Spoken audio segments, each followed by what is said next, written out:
Hi, everyone, and happy Friday. Today is November 4th, and that's the feast of St. Charles Borromeo. Charles Borromeo lived in the 16th century, which would have been right after the Council of Trent, which was a council that was called in part in response to the Reformation, to the Protestant Reformation. So this is when the church is looking at it herself and saying, okay, so this just happened, there's this great break off, and so what do we do? What is important for us to hold on to, and what things in the Catholic tradition need to be reformed?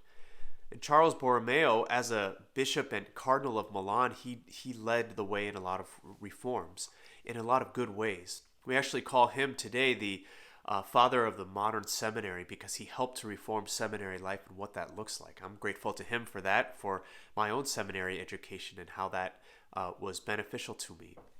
He also did a lot to help with teaching of catechism. He's the patron saint of catechists. And he did so many things to help our church when we needed to know how to reform. I think we can all say today we know that's true, that we need reformation in the church now.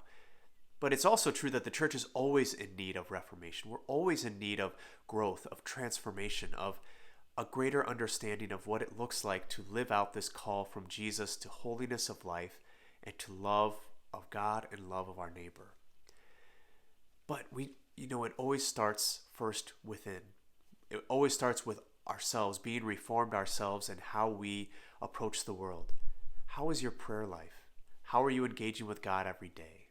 That's a great place to start.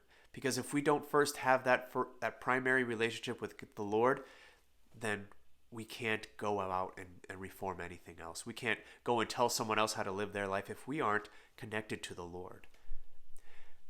All of this happens first from the Reformation in our own hearts, the Reformation in our own houses, in our own homes.